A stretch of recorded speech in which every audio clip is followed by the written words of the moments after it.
गीता पढ़ने का भी टाइम नहीं है।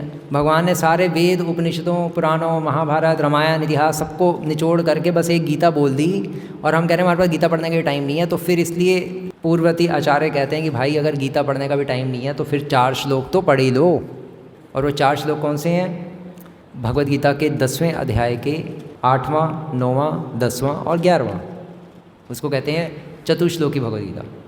ये 4 श्लोक याद होने चाहिए आपको। नहीं, हमें संस्कृत तो नहीं आती, लेकिन अगर आपको कोई 1 करोड़ रुपया दे और कहे कि मुझे भगवद गीता के 4 श्लोक याद करके सुनाओ, तो आप चुटकियों में कर दोगे। आपको संस्कृत भी आ जाएगी, सब कुछ आ जाएगा। कैसे? आपका दिमाग चलने लग पड़ेगा, क्योंकि पैसे मिल रहे हैं तो जब पैसा मिलता है तो आदमी का दिमाग चलता है। वैसे हम अपना दिमाग नहीं चलाते, हमें कलयुग के लोगों को ही आदत है पैसा फेंक तमाशा देख तो बस, तो इसलिए आप श्लोक पढ़ सकते हो, याद भी कर सकते हो, कोई बड़ी बात नहीं है। यूट्यूब पे आजकल सब कुछ अवेलेबल है। ये माया की दुनिया है, जब इसमें भोग है तो फिर भक्ति भी निकाल सकते हो यूट्यूब से, नहीं तो टाइम वेस्ट होता रहेगा। तो यूट्यूब पे आप सर्च करो कि भगवद गीता के श्लोकों का उच्चारण कैसे करते हैं, उसमें मिल जाएगा, बस वहाँ से प्रैक्टिस कर दो, ख़त्म। तो ये 4 श्लोक तो याद भी कर लो, और ये 4 श्लोक तो हर रोज़ हमें गीता के पढ़ने ही चाहिए, अगर हम पूरी गीता का स्वाध्याय नहीं करते, अध्ययन नहीं करते। वैसे तो बहुत से लोग गीता पारायण भी करते हैं, हर रोज़ एक अध्याय लेकर उसका उच्चारण करते हैं। जैसे पहला अध्याय है तो उसको उच्चारण करेंगे, पारायण, उसको गीता पारायण कहते हैं। धर्मक्षेत्रे कुरुक्षेत्रे समवेतायुयुत्सवः मामकः पाण्डवाश्चैव किम् अकुर्वत संजय दृष्ट्वा तु पाण्डवानीकं व्यूढं दुर्योधनस्तदा आचार्यमुपसंगम्य राजा वचनमब्रवीत् पश्यैतां पाण्डुपुत्राणाम् आचार्यमहतीं चमूं व्यूढां द्रुपदपुत्रेण तव शिष्येन धीमता। ये तो मैंने 3 श्लोक बताए पहले अध्याय के। ऐसे पूरी गीता कईयों ने याद की होती है, और कई लोग गीता के प्रथम अध्याय का सारे श्लोकों का रेजिटेशन करते हैं, है ना, रिसाइट करते हैं, उसको पारायण करते हैं, उच्चारण करते हैं, और फिर अगले दिन दूसरे अध्याय का, फिर उसके अगले दिन तीसरे अध्याय का, फिर 18 दिन में 18 अध्याय, फिर उसके दोबारा से पहले अध्याय से शुरू कर देते हैं। 10-15 मिनट लगते हैं एक अध्याय का पारायण करने में। और गीता के प्रत्येक श्लोकों में बहुत शक्ति है। अगर आप हर रोज़ गीता के श्लोकों को अगर आप पढ़ने का प्रयास करोगे, उसको, है ना, उच्चारण करोगे, तो आप में काम, क्रोध, लोभ, मोह सब खत्म होना शुरू हो जाएगा। श्लोकों में इतनी शक्ति है, क्योंकि श्लोक भगवान के द्वारा बोले गए हैं, और भगवान की वाणी में कोई अंतर नहीं है। तो हम भगवान के ही कांटेक्ट में आ रहे हैं, और उससे हम फिर प्योर होते हैं, शुद्ध होते हैं। तो लेकिन अगर आप श्लोक नहीं भी बोल सकते तब भी कोई प्रॉब्लम नहीं है। गीता को हर रोज़ हाथ में पकड़ के आप अगर उसको पढ़ने का ही प्रयास किए, अगर करेंगे, तब भी करोड़ों जन्मों के पाप जल के भस्म हो जाते हैं। इतनी महानता है भगवद गीता की। तो आप अगर संस्कृत नहीं पढ़ सकते तो हिंदी में हर रोज़ 1 श्लोक पढ़िए। वो भी नहीं पढ़ सकते तो एटलीस्ट 4 श्लोक तो पढ़ ही लीजिए, जो कि है 10वें अध्याय का 8वां, 9वां, 10वां और 11वां श्लोक। इन 4 श्लोकों में भगवद गीता का सार प्रस्तुत किया गया है, निचोड़, भगवद गीता का निचोड़। गीता का सार वो नहीं है जो हुआ अच्छा हुआ, जो होगा अच्छा होगा, जो हो रहा है वो भी अच्छा हो रहा है, जो हुआ अच्छा हुआ। तेरी माँ मर गई, बहुत अच्छा हुआ तेरी फैक्ट्री में आग लग गई, ये तो और अच्छा हुआ। जो होगा अच्छा होगा। अगर कल को तेरे घर में आग लग जाएगी तो बहुत अच्छा होगा। और जो हुआ अच्छा हुआ क्या मेरा एक्सीडेंट हुआ था वो अच्छा हुआ था क्या? नहीं ये नकली गीता सार है जो समाज में फैला हुआ है, जो बचपन से हम पढ़ते आ रहे हैं। ये ढोंगी गुरुओं ने फैलाया। असली गीता सार ये नहीं है। असली गीता सार ये चतुश्लोकी गीता है जो रामानुजाचार्य ने बताई है हमें। तो चतुश्लोकी गीता बहुत फेमस है। अगर आप किसी भी वैष्णव संप्रदाय में जाएं तो 4 श्लोक फेमस हैं और सब इसका अध्ययन करते हैं, इसके द्वारा गीता के सार को समझने का प्रयास करते हैं। और भगवद गीता की ABCD क्या है? गीता की स्टार्टिंग कहाँ से होती है? गीता की स्टार्टिंग होती है दूसरे अध्याय से, दूसरे अध्याय के 11वें श्लोक से। अशोचानन्वशोचस्वम प्रज्ञावतांश भाषसे गतासो न गतांशोंश्च नानुशोचन्ति पंडिता, जिसमें भगवान कृष्ण गुरु का पद संभाल रहे हैं आप। गुरु का पद स्वीकार कर रहे हैं दूसरे अध्याय के 11वें श्लोक से, और अर्जुन को डांट रहे हैं, वहाँ से गीता शुरू होती है। उससे पहले धृतराष्ट्र पूछ रहा है कि किम अकुर्व संजय, कि क्या किया मेरे पुत्रों ने और पांडवों ने, और संजय बता रहा है कि ऐसे ऐसे हुआ, ये हुआ, वो हुआ। दुर्योधन इधर गया, घबरा गया, और फिर सब ने अपने अपने शंख बजाए, और फिर अर्जुन डिप्रेस होके रथ पे अपना धनुष, गांडीव धनुष साइड में रख के बैठ गया। बहुत डिप्रेस हो गया था एक्चुअली अर्जुन। अध्याय 1 में डिप्रेस मतलब बहुत परेशान हो गया था कि मुझे करना क्या है, क्योंकि सामने मेरे सारे रिश्तेदार खड़े हैं, मेरे दादा परदादा भीष्म पितामह सब खड़े हैं, इनको मैं कैसे मारूं, और ये भगवान मेरा कैसा टेस्ट ले रहे हैं। तो बहुत ज़्यादा कंफ्यूज हो गया था अर्जुन को कुछ समझ नहीं आ रहा था, मैं करूं क्या, करें क्या ना करें, ये कैसी मुश्किल है, कुछ समझ नहीं आ रहा था अर्जुन को उस सिचुएशन में। तो अर्जुन हमें क्या शिक्षा दे रहा है?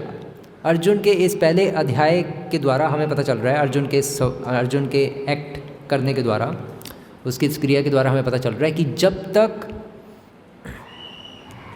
हम भगवान को प्राप्त करने में असफल नहीं होंगे, या दूसरे एक्चुअली इससे हमें पता चल रहा है कि जब तक हमें संसार में दुख दिखने शुरू नहीं होंगे, तब तक गीता हमारे अंदर नहीं जाएगी।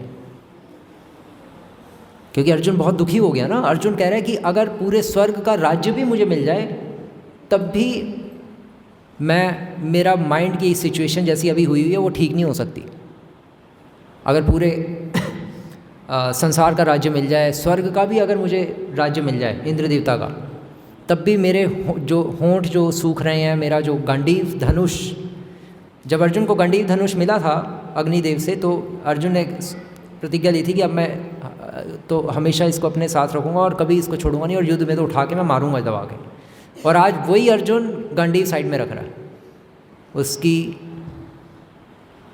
उसकी हालत खस्ता हो चुकी है, वो बहुत घबरा गया। तो जब तक हमारी भी हालत खस्ता नहीं होगी ना, तब तक हम अध्याय 2 मतलब स्टेप 2, अध्याय 1 मतलब स्टेप 1, तो पहले हमें अध्याय 1 पढ़ना पड़ेगा, फिर हम स्टेप 2 में जाएंगे अध्याय 2 में, और फिर जब अध्याय 2 में जाएंगे तो फिर हमें भगवान कहेंगे कि तुम आत्मा हो, शरीर नहीं हो। यही तो दूसरे अध्याय में भगवान ने कहा अर्जुन को, आत्मज्ञान दिया मुख्यतः। तो गीता की ये ABCD है, भक्ति की ABCD है कि हम आत्मा है, शरीर नहीं है। भक्ति की शुरुआत यहाँ से होती है। ऐसा नहीं है कि जब आप भक्ति में बहुत आगे बढ़ जाओगे तब हम आपको कहेंगे कि आप आत्मा और शरीर नहीं हो। नहीं, पहले दिन से ही हम कहेंगे कि आप आत्मा और शरीर नहीं हो, क्योंकि भगवान भगवद गीता की शुरुआत में कह रहे हैं कि अर्जुन तुम आत्मा हो, शरीर नहीं हो। तुम क्योंकि अपने आप को शरीर समझ रहे हो, इसीलिए दुखी हो रहे हो। माया के कारण हमें लगता है कि हम ये शरीर हैं, लेकिन जो मुक्त जीव होते हैं उनको पता होता है कि ये हम शरीर नहीं हैं, हम आत्मा हैं। ये शरीर तो हमें मिला है क्योंकि इस संसार में जेल में बंद करने के लिए आत्मा को कोई एक शरीर तो देना पड़ेगा ना, उसको यातना देने के लिए, दुख देने के लिए। दुख कैसे मिलेगा आत्मा को? आत्मा को तो ना काट सकते हैं, ना जला सकते हैं, ना सुखा सकते हैं, तो दुख कैसे मिलेगा? दुख देने के लिए किसी शरीर में रखना पड़ेगा ना। जैसे जब हम नर्क जाते हैं तो नर्क में सज़ा देने के लिए यमदूत हमें एक यातना शरीर में डालते हैं, आत्मा को एक यातना शरीर में डालते हैं, क्योंकि ये वाला शरीर तो यहीं छूट जाता है। तो आत्मा को जब यमदूत लेके जाते हैं तो वहाँ पर एक स्पेशल शरीर दिया जाता है, उसका नाम है यातना शरीर, और उसमें आत्मा को डालकर और फिर उसको कढ़ाई में तला जाता है, उसको हंटर मारे जाते हैं, उसका शरीर के टुकड़े टुकड़े किए जाते हैं, और फिर उसका शरीर दोबारा जुड़ जाता है, फिर उसके पीछे भागते हैं, फिर मारते हैं उसको।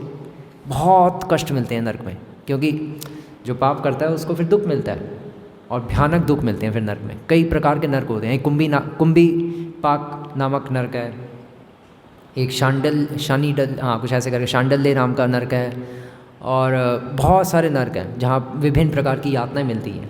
और यातना सजा देने के लिए शरीर मिलते हैं डिफरेंट, एक शरीर मिलता है, उसमें फिर आत्मा को रख के फिर मारा जाता है। आत्मा को दुख पहुंचाने के लिए एक शरीर में डाला जाता है। उसी तरह से संसार में भी आत्मा को दुख पहुंचाने के लिए एक शरीर में डाला जाता है, और वो शरीर है पुरुष का, स्त्री का, कुत्ते का, बिल्ली का, चूहे का। ये सारी 84 लाख योनियाँ हैं ना, तो ये सज़ा मिलती है हमें, और विभिन्न विभिन्न शरीरों में रख के विभिन्न विभिन्न प्रकार की तकलीफ़ें दी जाती हैं। दुख दोषानुदर्शनम, इस संसार में दुख ही दुख है। दुखाल्यम अशाश्वतम, ये संसार, गीता में भगवान कह रहे हैं कि ये संसार दुखाल्यम अशाश्वतम है, कि ये दुखों का घर है, ये प्रॉब्लमैटिक है संसार। यहाँ पर दुख मिलेंगे ही मिलेंगे, आप सुख जितने मर्जी बना लो फिर भी अंततः दुख मिलेंगे आपको। नहीं, संसार में दुख कहाँ है? हमारे घर में तो नौकर चाकर है, ड्राइवर है, गाड़ी है, मर्सिडीज़ BMW है, आईफोन है, AC लगा हुआ है हमारे घर में। दुख तो है ही नहीं हमारे घर में कोई। दुख क्या होता है? तो फिर क्वेश्चन ये उठता है, भाई अगर दुख है ही नहीं संसार में तो ये सारी चीज़ें तुम्हारे घर में कर क्या रही हैं? अगर संसार में दुख नहीं है तो फिर इन सभी चीज़ों का तुमने सहारा क्यों दिया? ये तो आर्टिफिशियली आपने इम्पोज कर लिया सुख अपने ऊपर। था दुखी लेकिन तुमने आर्टिफिशियली चीज़ें बना ली, क्योंकि साइंस एडवांस कर गई है तो आपने सोचा मैं भी एडवांस कर जाऊं। लेकिन फिर ये सारी चीज़ों को यूज़ करने पे क्या मिलता है? फिर बीमारियां मिलती हैं, स्पॉन्डिलाइटिस हो जाता है, स्लिप डिस्क हो जाता है। अब काम नहीं करोगे, पोछा नहीं मारोगे तो फिर क्या होगा? फिर दर्द ही तो होंगी शरीर में और फिर बस दुख ही दुख मिलेंगे। तो जो पहले ज़माने में जो होते थे लोग, वो क्या करते थे? सारे दिन कुछ ना कुछ काम करते रहते थे, तो उससे वो अपने आप ही हेल्दी रहते थे, वो अपने आप ही योगा होता रहता था। आजकल लोग कुछ करते नहीं है, इसलिए फिर रामदेव बाबा के पास योगा सीखने जाते हैं। भाई शरीर जाम हो गया है, कुछ सिखा दो। फिर वो कहता है अलोम विलोम करो, कपालभाति करो फिर ये सब चलता रहता है। अरे भाई अपना घर का काम खुद कर लो, उससे से स्वस्थ रहोगे। फिर इधर उधर जाने की, मुंह मारने की आदत, आप मुंह मारने की ज़रूरत ही नहीं है, फिर ख़त्म। तो लोग इतनी सुविधाओं में घिरे हुए हैं और फिर बीमारियों से घिर जाते हैं और फिर कहते हैं प्रभु जी भक्ति नहीं हो रही, लाइफ में बहुत प्रॉब्लम्स हैं। अरे भाई यही तो हम कह रहे थे, लाइफ में बहुत प्रॉब्लम्स हैं, क्यों पंगे ले रहे हो उस संसार से? साइंस इतनी एडवांस कर गई है, उसने संसार के दुख खत्म करने के लिए इतनी सारी सुविधाएं बना दी हैं, लेकिन उसके साथ बहुत सारी बीमारियां भी दे दी हैं, और सभी बीमारियों का बाप कोरोना भी दे दिया। ये भी साइंस ने बनाया है, बहुत एडवांस हो गई है ना साइंस। लो फिर कोरोना, मरो फिर, और क्या। मरे हैं होलसेल में लोग, सब्जी मंडी में जैसे सब्जियां बिकती हैं वैसे लोग मरे हैं बस। फिर साइंस की पूजा करोगे तो दुख मिलेगा, ये भगवान बता रहे हैं। और भगवान की पूजा करोगे तो दुखों में भी सुखी रहोगे। जैसे पांडवगण थे, 5 पांडव, उनको है ना वनवास मिला ना, तो वो दुख, कितने दुख आए उनके ऊपर, लेकिन तब भी वो अंदर से परम सुखी थे। उनको दुखों महसूस ही नहीं होते थे, क्योंकि भगवान उनके साथ थे। अर्जुन ने युद्ध किया, अर्जुन के पास 7 अक्षौणी सेना थी पांडवों के पास, कौरवों के पास 11 अक्षौणी सेना थी, लेकिन अर्जुन और पांडवों को विश्वास था कि हम तब भी जीतेंगे, और बहुत खुशी खुशी उन्होंने युद्ध करने के लिए आगे आए, क्योंकि उनको पता था हमारे साथ भगवान कृष्ण हैं। राखे कृष्ण मारे के, मारे कृष्ण राखेंगे। जिसकी रक्षा भगवान कृष्ण करना चाहते हैं उसको कोई नहीं मार सकता, और जिसको भगवान कृष्ण मारना चाहते हैं उसको कोई संसार का व्यक्ति बचा नहीं सकता। ये पॉइंट है। तो ये सारी चीज़ें हैं। तो ये गीता में 4 श्लोक हैं। ये 4 श्लोक कौन से हैं? 10वें अध्याय का 8वां श्लोक, अहम सर्वस्य प्रभवो मत्तः सर्वं प्रवर्तते इति मत्वा भजन्ते मां बुधा भाव समन्विताः।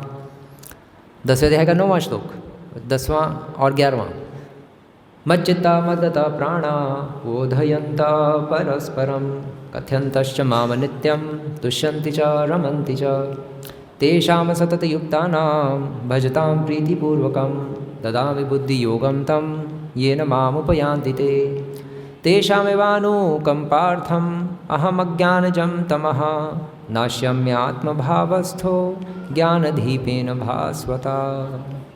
ये 4 श्लोक हैं गीता के। केवल 4 श्लोक आपको पढ़ने हैं। अगर आप पूरी गीता नहीं पढ़ सकते तो, अगर पढ़ सकते हो तो फिर पूरी गीता पढ़ो, फिर थोड़ा ना 4 पढ़ने हैं। लेकिन अगर आपको टाइम ही नहीं मिल रहा तो डेली एटलीस्ट ये 4 श्लोक, तो हिंदी में अनुवाद है, हिंदी में व्याख्या है, आप उसको पढ़ो। तो ये 4 श्लोक क्या हैं? तो भगवान कह रहे हैं अर्जुन को कि अहम सर्वस्य प्रभव, कि अर्जुन सब कुछ मुझसे आता है, तो सब कुछ मुझसे आता है, मतलब भगवान कह रहे हैं कि संसार में जो कुछ भी दिख रहा है और जो कुछ भी आप नहीं देख सकते, सब कुछ भगवान से आता है। आप समुद्र के नीचे कितने सारे प्राणी हैं उनको नहीं देख सकते, वो भी भगवान से आते हैं। और अंतरिक्ष में क्या क्या चल रहा है, इतने सारे तारे हैं, चंद्रमा है, चंद्रलोक यहाँ से दिखता है ना, हम चंद्रमा देखते हैं, बचपन से देख रहे हैं। तो चंद्रलोक क्या है? चंद्रलोक स्वर्ग है। तो स्वर्ग यहीं से दिखता है, यहीं से स्वर्ग दिखता है लेकिन हमें विश्वास नहीं होता कि स्वर्ग होता भी है कि नहीं। नहीं, सामने स्वर्ग है भाई, वहीं तो सब देवी देवता रहते हैं, वो स्वर्ग का पार्ट है। और तो भगवान कह रहे सब कुछ मुझसे आता है, भौतिक जगत भी और आध्यात्मिक जगत भी। भौतिक जगत में 14 लोक हैं, एक ब्रह्मांड में 14 लोक हैं, ऐसे अनंत ब्रह्मांड है भौतिक जगत में, वो सारे ब्रह्मांड भगवान से आते हैं।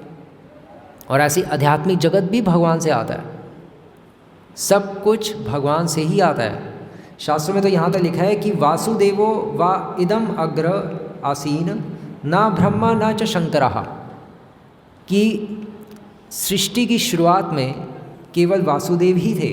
उपनिषदों में आता है केवल वासुदेव थे, न ब्रह्मा न च शंकरः, ब्रह्मा और शिव भी नहीं थे सृष्टि की शुरुआत में। ये उपनिषदों का श्लोक है। सबसे पहले वासुदेव थे केवल, और फिर वासुदेव से फिर वासुदेव की नाभि से एक कमल हुआ, कमल के ऊपर ब्रह्मा जी प्रकट हुए, और ब्रह्मा जी की भ्रिकुटी से फिर शिव जी का प्राकट्य हुआ। तो शिव जी कौन हुए? शिव जी बेटे हुए ब्रह्मा जी के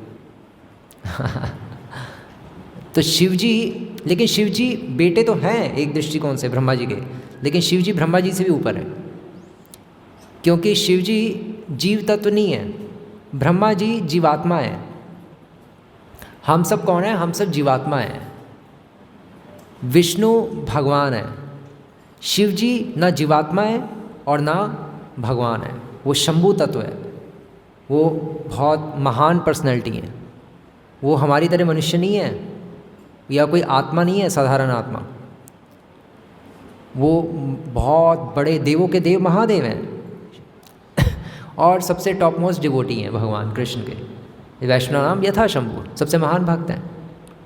तो शिव जी की उपासना, लोग कहते हैं कि शिव जी की उपासना हमें क्यों नहीं करनी चाहिए, क्योंकि शिव जी तो इतने महान हैं, और तो क्या प्रॉब्लम क्या उसमें। लेकिन पॉइंट ये है कि शिव जी खुद, जैसे कल भी मैंने बताया कि शिव जी खुद भगवत गीता का महात्म्य गुणगान कर रहे हैं, पार्वती जी को भगवत गीता बता रहे हैं कि भगवत गीता की कितनी इंपॉर्टेंस है। तस्मात् गीता ना जानाति न अधमस्तत्परो जनः, कि जो गीता को नहीं जानता वो बहुत नीच व्यक्ति है। तो भगवान तो हमेशा तो शिव जी तो हमेशा कृष्ण का गुणगान करते हैं, उनकी गीता पर चर्चा करते हैं। ब्रह्मा और शिव भी आज भी भगवत गीता पर चर्चा कर रहे हैं। तो शिव जी की जो निष्काम भाव से सेवा करता है, जो शिव जी के जो उपासक होते हैं, जो उनके पास निष्काम भाव से जाते हैं, उनको शिव जी कृष्ण की भक्ति में लगा देते हैं, उनको शिव जी कृष्ण के भक्तों का संग दिलवा देते हैं, साधु संग दिलवाते हैं, वैष्णव का संगत में डाल देते हैं, ताकि वो विष्णु के भक्त बन जाएं, कृष्ण के भक्त बन जाएं, क्योंकि शिव जी खुद कृष्ण के भक्त हैं। लेकिन जो शिव जी के पास सकाम भावना से जाता है, किसी कामना के भाव से जाता है, उसको शिव जी अपनी पूजा में लगा के रखते हैं। ठीक है, तू करता रहे। शिव जी को खुद तो कुछ चाहिए नहीं, खुद तो बस एक खाद लपेट के रहते हैं कैलाश पर्वत पे और हमेशा नाम जप करते हैं माला पर, हरे कृष्णा कृष्ण कृष्ण हरे हरे, हरे राम राम राम हरे हरे। हमेशा भगवान के नाम जप में बिजी रहते हैं भगवान शिव जी। शिव जी को भी भगवान कहा जाता है, ब्रह्मा जी को भी भगवान कहा जाता है। लेकिन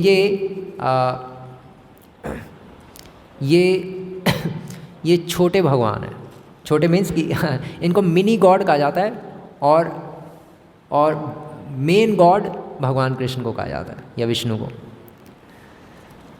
क्योंकि सबसे ऊपर क्या है? सबसे ऊपर ये हम दुर्गा धाम में बैठे हैं, है ना, और इसके ऊपर है कैलाश धाम, उसके ऊपर है वैकुंठ लोक, विरजा नदी के उस पार आध्यात्मिक जगत शुरू होता है। आध्यात्मिक जगत में अनंत वैकुंठ लोक हैं। वैकुंठ लोकों के ऊपर है साकेत धाम, जहाँ अयोध्या है। अयोध्या को साकेत कहते हैं, यहाँ पर अयोध्या कहते हैं, ऊपर उसको साकेत कहते हैं। और साकेत के ऊपर है फिर मथुरा, मथुरा के ऊपर द्वारका, द्वारका के ऊपर वृंदावन, जहाँ पे भगवान अपने सखाओं के साथ नंगे पैर गायें चराते हैं। वो भगवान का घर है। और वैकुंठ भगवान का ऑफिस है, ऐसा भी शास्त्र कहते हैं। वहाँ पे भगवान अपना एक ऑफिशियल वे में बस बात करते हैं और ऋषि मुनि आते हैं, उनके दूत आते हैं, सब पुरुष सूक्त से उनकी स्तुतियाँ करते हैं। ओम विष्णु परम पदम सदा पश्यन्ति सूर्याः, ऐसे कई सारे श्लोकों से उच्चारण करके उनकी स्तुति करते हैं। बट लेकिन भगवान को प्रसन्न करते हैं। लेकिन वृंदावन में भगवान को प्रसन्न कैसे करते हैं? भगवान के सखा भगवान के कंधे पे चढ़ के उनको प्रसन्नता देते हैं। वृंदावन ऐसा है, भगवान के कंधे पे बैठ जाते हैं और उनको घोड़ा हाथी बना के उनके ऊपर घूमते हैं। ये वृंदावन है। वृंदावन में प्रेम चलता है। वैकुंठ में भी प्रेम है, लेकिन वैकुंठ में ऐश्वर्य प्रधान है, माधुर्य कम है। तो ये सारी चीज़ें हैं। बट पॉइंट ये है कि भगवान कह रहे हैं सब कुछ मुझसे आता है, अहम सर्वस्य प्रभो, सब कुछ मुझसे आता है। और चाहे वो आध्यात्मिक जगत हो या भौतिक जगत, और अहम सर्वस्य प्रभो मत्तः सर्वम प्रवर्तते, और सब कुछ मेरी शक्ति से चलता है। ये संसार भगवान की शक्ति से चलता है, ऐसे ही नहीं चल रहा। साइंस कहती है, बिग बैंग थ्योरी लेकर आती है ना, कि एक धमाका हुआ और उससे सृष्टि का निर्माण हुआ। बट वो एक कॉमन सेंस से अगर देखा जाए तो कहीं अगर धमाका होता है तो उससे सृष्टि का निर्माण नहीं होता, सृष्टि का विनाश होता है। बम फटने से तो उल्टा डिस्ट्रक्शन होती है, कोई क्रिएशन थोड़ी ना होती है। एक सिंपल लॉजिक तो यही है। लेकिन चलो, अगर साइंस कहती भी है, कई साइंटिस्ट तो गलत ही मानते हैं बिग बैंग थ्योरी को, और जो साइंटिस्ट सही मानते भी हैं तो फिर लेकिन वो भगवान को पिक्चर में नहीं लाते। बस ये हमें प्रॉब्लम है साइंटिस्टों से, इसलिए हम साइंटिस्टों की निंदा करते हैं, क्योंकि भगवान पर फेथ लोगों का उठा रहे हैं और कहते हैं कि हम ही भगवान है, देखो हम ही तो तुम्हें सब कुछ दे रहे हैं, पंखा, लाइट, सब कुछ तो हमने दिया तुम्हें। लेकिन ये पंखा, लाइट, माइक, गाड़ी, ये सब कुछ दिया क्यों भाई? जब से ये आया तब से लोग अशांत हो गए हैं। आज से 100 साल पहले लोगों के पास ये नहीं था और लोग आराम से अपना खाट पे पेड़ के नीचे सोते थे या आसमान के नीचे तारे देखते हुए सोते थे, और सुबह जैसे ही उजाला होता था उड़ जाते थे। उनको ये भी पता था कि सूर्य कैसे उदय होता है और चंद्रमा क्या होता है, तारे कैसे होते हैं, सब कुछ पता है। लेकिन आजकल के बच्चों को चंद्रमा और तारे की तरफ ऊपर तो कभी देखते ही नहीं, क्योंकि घर में ऊपर कैसे देखेंगे, बिल्डिंग है, और बाहर जाते हैं तो मार्केट में होके आ जाते हैं। और सूर्य उदय होते तो कभी किसी ने देखा ही नहीं आजकल के लोगों ने, खासकर बच्चों मतलब बच्चे तो आजकल क्या पबजी खेल रहे हैं। ऐसे बच्चों से क्या आशा की जाती है कि वो अच्छे संस्कार पढ़ेंगे? बच्चों को एक व्यस्त करने के लिए हम उनको अपना मोबाइल तो दे देते हैं, लेकिन बच्चे फिर अपना उसमें समय बर्बाद करते करते करते करते फालतू की चीज़ों में अपनी चेतना को बेकार कर देते हैं। एक कृष्ण कॉन्शियस नहीं हो पाते, उल्टा लोअर कॉन्शियसनेस को प्राप्त होते हैं। तो भगवान कह रहे हैं कि अहम सर्वस्य प्रभवो मत्तः सर्वं प्रवर्तते इति मत्वा भजन्ते माम बुधा भाव समन्वितः, कि मैं सब कुछ मुझसे आता है और सब कुछ मेरी शक्ति से चल रहा है इस संसार में, जो ये जान जाता है। इति मत्वा भजन्ते माम बुधा भाव समन्वितः, वो बुद्धि के द्वारा मेरी सेवा करता है। आपको भगवान की सेवा करने के लिए बुद्धि की क्या ज़रूरत है? नहीं। जिस तरह से बिजनेस करने के लिए बुद्धि लगाता है आदमी, उसी तरह से भगवान की सेवा करने के लिए भी बुद्धि लगानी होती है। बिजनेस में पैसा मिलता है इसलिए आदमी बुद्धि लगाता है, लेकिन भक्ति में कोई पैसा नहीं मिल रहा है इसलिए आदमी बुद्धि नहीं लगाता। जैसे लोग पूछते हैं, प्रभु जी हम मंदिर कैसे जाएं, हम आपकी कथा सुनने नहीं आ पा रहे क्योंकि मेरे घर वाले मुझे रोक रहे हैं, वो कह रहे मंदिर मत जाओ। तो भाई फिर बुद्धि लगाओ कैसे निकलना है। अब भगवान की कथा तो कभी कभी होती है, तो फिर दिमाग लगाओ। अगर यही तुम्हें कोई 1 लाख रुपए का चेक दे रहा होता या 5 लाख का चेक दे रहा होता, तो तब भी तो घर से निकलते किसी तरह से, और फिर तो घर वाले चलो खुद ही भेज देते, जा भैया तो 5 लाख का चेक लेके आ। लेकिन ऐसी सिचुएशन में फिर दिमाग लगाना चाहिए। इच्छा है तो उपाय भी है, जहाँ चाहा वहाँ रहा। तो अगर आपके घर वाले रोक रहे हैं कि नहीं कथा सुनने कोई नहीं जाना, बहुत कथा वथा हो गई, तो फिर भाई दिमाग लगाओ। कथा तो कभी कभी होती है, फिर दिमाग लगाओ। झूठ बोलना पड़ेगा कि मैं तो अपनी सहेली के घर जा रही हूँ या मैं अपने दोस्त के घर जा रहा हूँ, और बस अभी 1 घंटे में आ जाऊँगा, ख़त्म। आत्मा को बचाने के लिए झूठ बोलना पड़ेगा। किसी की जान बचाने के लिए झूठ बोलना झूठ नहीं कहलाता। तब आत्मा मर रही है, सड़ रही है संसार में करोड़ों जन्मों से, उसको भगवान की कथा सुननी है, भगवान के बारे में सुनना चाहती है वो, क्योंकि वो भगवान की भक्ति करना चाहती है। जैसे मछली होती है, मछली को पानी से बाहर निकालो तो मछली तड़पती है, उसी तरह से हम इस संसार में तड़प रहे हैं, क्योंकि हम भगवान से दूर हैं। और कथा के द्वारा हम भगवान के संपर्क में आते हैं, भगवान के कांटेक्ट में आ जाते हैं ना। तो इसलिए कथा सुनने से मन को शांति मिलती है, क्योंकि उत्साह बढ़ता है भगवान की भक्ति करने का। और फिर भगवान कह रहे हैं कि इति मत्वा भजन्ते माम बुधा भाव समन्विता। हमें भक्ति में, भगवान इस श्लोक के माध्यम से कह रहे हैं कि हमें भक्ति में केवल भाव नहीं रखने कि गोविंद मेरो है, गोपाल मेरो है, बांके बिहारी नंदलाल मेरो है, वो तो ठीक है, लेकिन साथ ही साथ उन भावनाओं के साथ साथ हमें भगवान की सेवा करने की प्लानिंग भी करनी चाहिए कि भगवान की सेवा में, कि भगवान की भक्ति की शुरुआत कैसे करूं मैं, भगवान की भक्ति होती क्या है, उसको कैसे करूं, किसकी करूं। तो किसकी करनी है? भगवान कृष्ण की करनी है, क्योंकि सारे शास्त्रों का मत है वेदे च रामायणे च भारते पुराणे तथा आदि अंत्य च मध्य च सर्वत्र हरि गीयते। ये व्यासदेव जी कह रहे हैं कि चाहे वेद हो, 4 वेद, चाहे पुराण हो, चाहे महाभारत, चाहे रामायण, चाहे वेदांत सूत्र, सबका ये मत है, सब में लिखा है आदि अंत्य च मध्य च। इन सभी शास्त्रों में शुरू में, बीच में और अंत में मुख्यतः ये लिखा है कि हरि भगवान है, सर्वत्र हरि गीयते, हरि की ही चर्चा है शास्त्रों में मुख्यतः। तो इसलिए किसकी पूजा करनी चाहिए? भगवान कृष्ण की। आराध्यो भगवान ब्रजेश तन्यस। अगर कोई आराधना के योग्य है, पूजा के योग्य है, तो वो कौन है? भगवान ब्रजेश तन्यस। व्रज के जो मालिक हैं, व्रज के मालिक कौन है? व्रज के मालिक नंद बाबा। नंद बाबा के जो पुत्र हैं कृष्ण, वो ही केवल आराधना के योग्य हैं। आराध्यो भगवान ब्रजेश तन्यस तद्धाम वृंदावनम। और जितने भगवान कृष्ण पूजनीय हैं उतने ही पूजनीय उनका धाम भी है, जिसका नाम वृंदावन है। रम्या काचित उपासना व्रज वरु व वर्गेन कल्पिता। और सबसे टॉप मोस्ट भक्ति अगर किसी की है तो वो गोपियों की है। गोपियों से श्रेष्ठ भक्ति किसी की नहीं रही है आज तक इतिहास में, और इसलिए हमें गोपियों के पद चिन्हों का अनुसरण करना चाहिए, उनकी शिक्षा को पढ़ के। लेकिन हम उस गोपियों के स्तर पे नहीं है, ये भी हमें पता होना चाहिए। गोपियों का स्तर हमारे लिए पूजनीय है, हम गोपियों के स्तर पे नहीं है और हो भी नहीं सकते। उसके लिए बहुत जन्म चाहिए वो भक्ति प्राप्त करने के लिए। लोग कहते हैं कि नहीं गोपियाँ तो अनपढ़ थी, हम भी अनपढ़ हैं, फॉर एग्जांपल हम भी भगवान को प्राप्त कर लेंगे, हमें भी भगवान जैसी गोपियाँ जैसी भक्ति है। नहीं, गोपियाँ अनपढ़ नहीं थी, वो तो भगवान, वो तो ऑलरेडी एनलाइटेंड थी, उनको ऑलरेडी सारे वेद शास्त्रों का ज्ञान था, वो पिछले जन्मों में सब कुछ करके आई हैं, तभी तो वो गोपियाँ हैं, तभी तो भगवान के पास हैं। तो इसलिए उनको सारा ज्ञान था वेद शास्त्रों का, और इसलिए वो भगवान के पास थी। वो तो एक्टिंग कर रही थी कि हमें कुछ नहीं आता, क्योंकि अगर उनको कुछ नहीं आता तो बृहस्पति के जो शिष्य हैं, बृहस्पति मतलब सबसे इंटेलिजेंट पर्सन, जो देवताओं के जो गुरु हैं, बृहस्पति के शिष्य उद्धव जी को ज्ञान दे दिया गोपियों ने।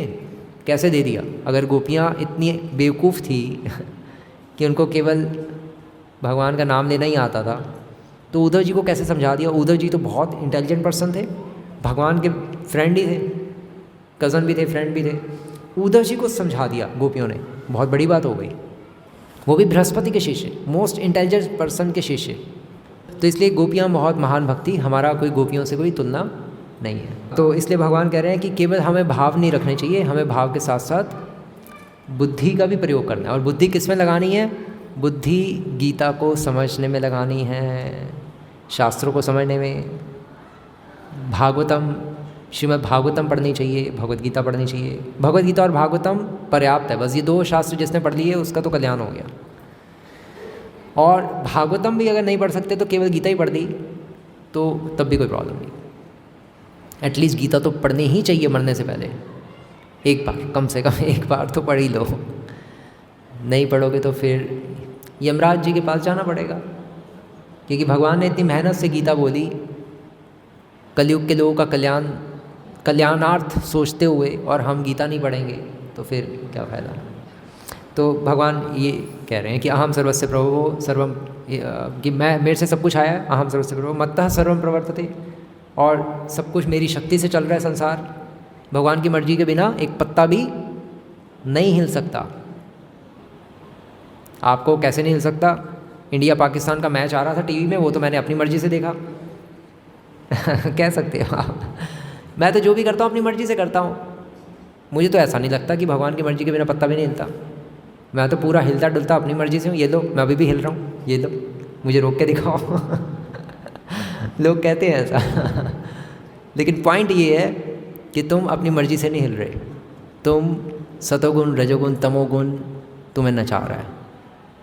तुम जैसा करना चाह रहे हो तुम कर रहे हो, क्योंकि तुम्हारे में फ्री विल है। लेकिन जो फ्री विल है, जो स्वतंत्र इच्छा है जीवात्मा में कुछ करने की, वो स्वतंत्र इच्छा किसने दे रखी है? वो भगवान ने दे रखी है। इसलिए कहा जाता है जो कुछ भी हो रहा है वो भगवान, इसलिए कहा जाता है कि बिना भगवान की इच्छा के कोई पत्ता भी नहीं हिलता, बिना भगवान की मर्जी के। अगर आप, क्योंकि हम में भोग वासना है, संसार में मज़े करने की इच्छा है हमारी, इसलिए हम भोग करते हैं। जीवात्मा भगवान का अंश है। आत्मा को जीवात्मा भी कहा जाता है। जब आत्मा कोई शरीर धारण करती है तो उसको जीवात्मा कहा जाता है। तो जीवात्मा भगवान का अंश है, और भगवान का अंश होने के कारण उसमें भगवान जैसे गुण हैं। भगवान कुछ भी करने में स्वतंत्र हैं, इंडिपेंडेंट है ना, भगवान कुछ भी कर सकते हैं। उसी तरह से जीवात्मा में भी ये गुण आ गया है कि वो भी कुछ भी कर सकते हैं। इसलिए कुछ भी कर सकते हैं मीन्स भगवान की तरह गोवर्धन पर्वत नहीं उठा सकते, कुछ भी कर सकते हैं, और गोपियों के साथ नहीं खेल सकते, उनको पाप लगेगा, ऐसा नहीं है। कुछ भी कर सकते हैं, मतलब जिस तरह से भगवान में स्वतंत्र इच्छा है उसी तरह से जीवात्मा में भी स्वतंत्र इच्छा दी है भगवान ने, कि भगवान का अंश है ना, तो इसलिए उसी के लक्षण है भगवान जैसे, उसमें करैक्टरिस्टिक्स सब भगवान के हैं। तो इसलिए जीवात्मा भी अपनी मर्जी से कुछ भी चूज़ कर सकता है। आप भोग भी कर सकते हो और आप भक्ति भी कर सकते हो, वो आपकी इच्छा है। आप संसार में मज़े करोगे तो आपके हृदय में परमात्मा बैठे हैं, वो आपको मज़े करने के लिए फिर प्रेरणा देंगे। ठीक है भाई, मज़े करो, मैं तो बहुत समझा के थक गया हूँ, नहीं करना चाहते तो फिर मज़े करो। आप भक्ति करना चाहोगे तो भगवान कहेंगे ठीक है भक्ति करो, हाँ हाँ वो तो मैं चाह ही रहा था।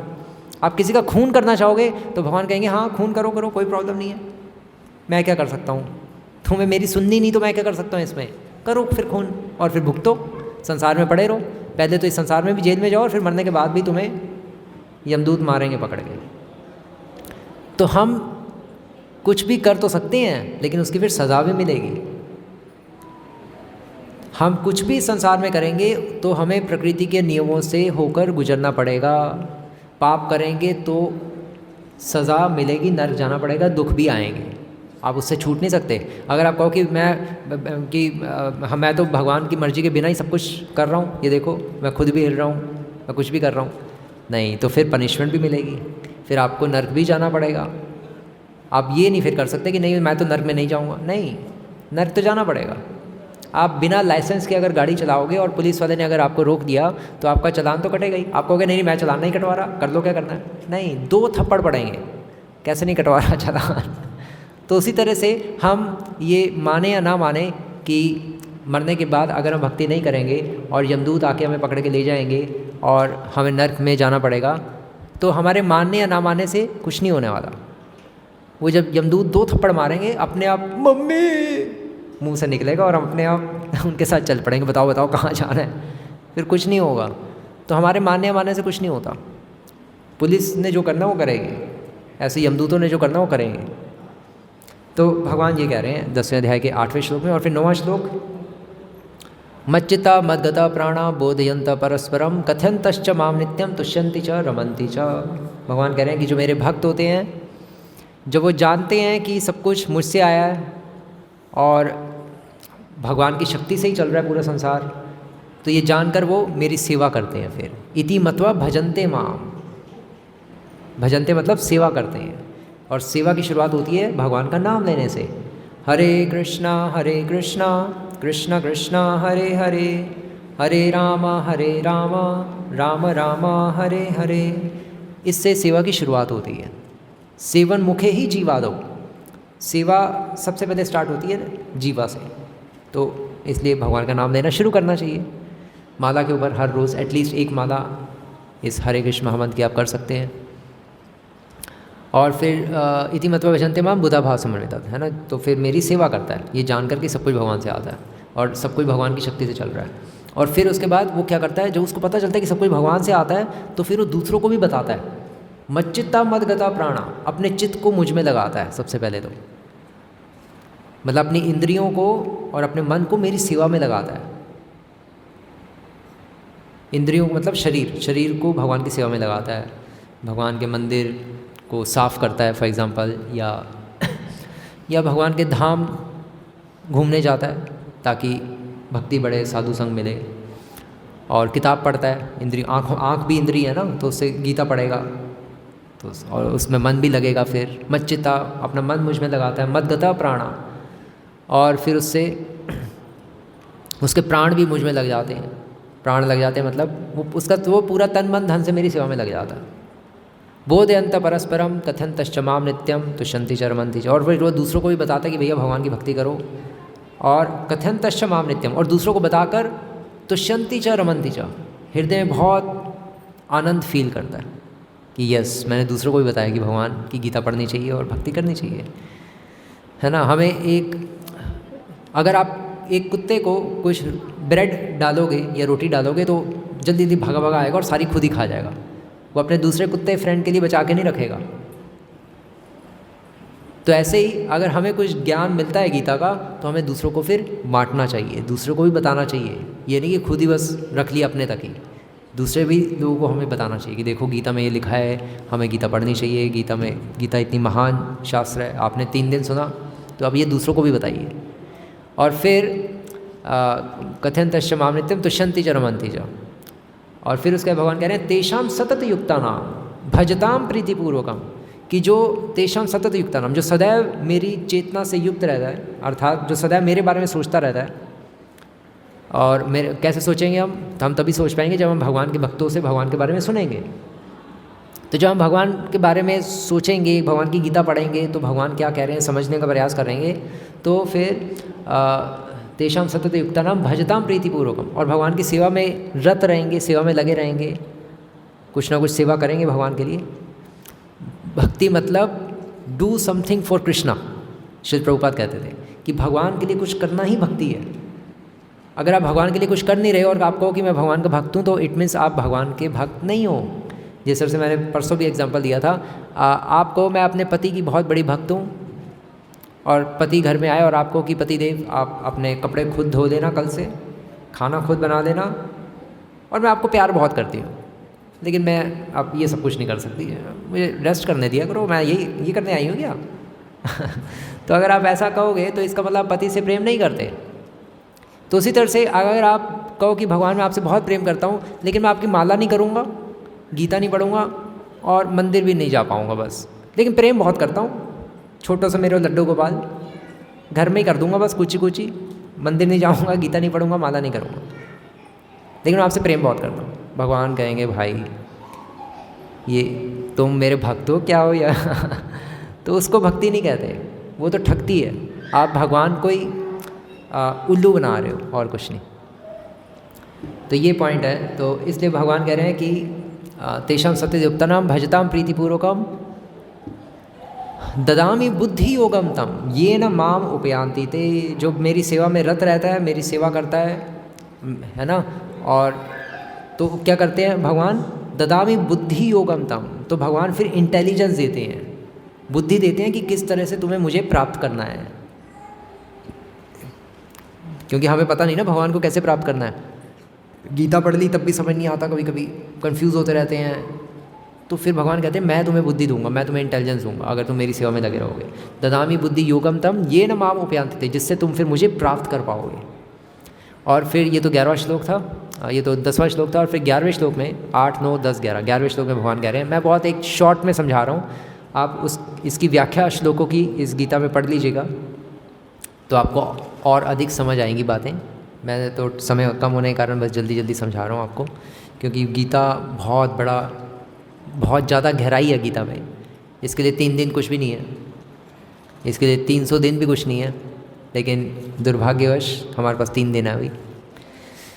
तो और फिर आखिरी श्लोक में 10वें अध्याय के 11वें श्लोक में, जो चतुश्लोकी भगवद्गीता का जो आखिरी श्लोक है, उसमें भगवान कह रहे हैं कि तेषामेवानुकंपार्थम अहमज्ञानजं तमः नाश्याम्यात्मभावस्थो ज्ञानदीपेन भास्वता। तो भगवान कह रहे हैं कि तेषाम एवानुकंपार्थम, कि जो इस तरह से मेरी सेवा में लगा रहता है, मेरा नाम लेता है, मेरे साधुओं का संग करता है, सत्संग करता है। क्योंकि सत्संग करने से क्या होता है?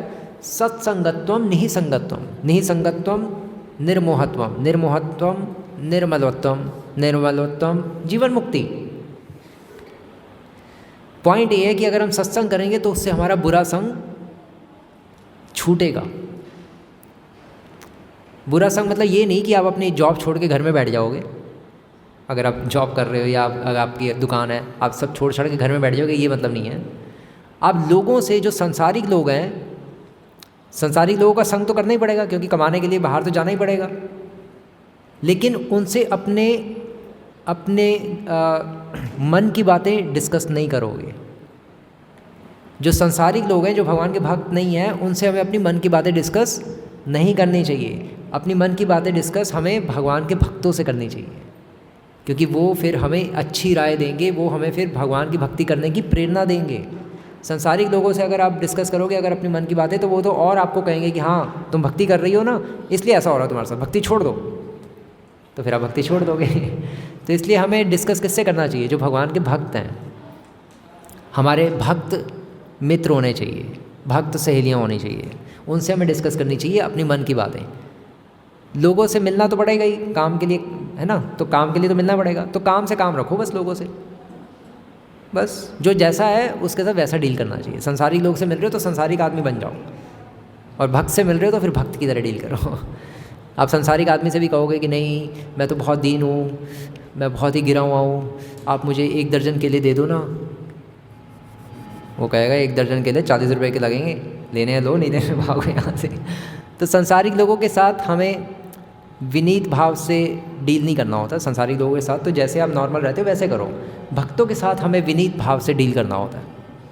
ये सारी साइंस है, डिवोशनल साइंस, जो कि गीता में लिखी है कि किस तरह से आचरण करना चाहिए। आचरण करना भी नहीं आता ना हमें, हम कंफ्यूज रहते हैं।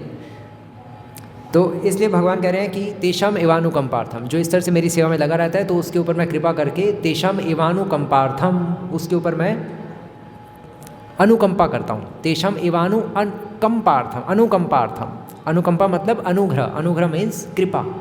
जो मेरी सेवा करता है, जो मेरा नाम लेता है, जो मेरे भक्तों का संग करता है, फिर उसको मैं कृपा देता हूँ। क्या कृपा देता हूँ? तेषाम एवानुकंपार्थम अहम अज्ञान जम तमः, उसके हृदय में जो अज्ञान जमा हुआ है करोड़ों जन्मों से, उसको मैं फिर खत्म करता हूँ। हमारे हृदय में अज्ञान है ना, ज्ञान तो है ही नहीं, ज्ञान तो सोया हुआ है, क्योंकि हम संसार में भोग कर रहे हैं, मज़े कर रहे हैं, अपने बारे में सोचते रहते हैं, स्वार्थी लोग हैं हम।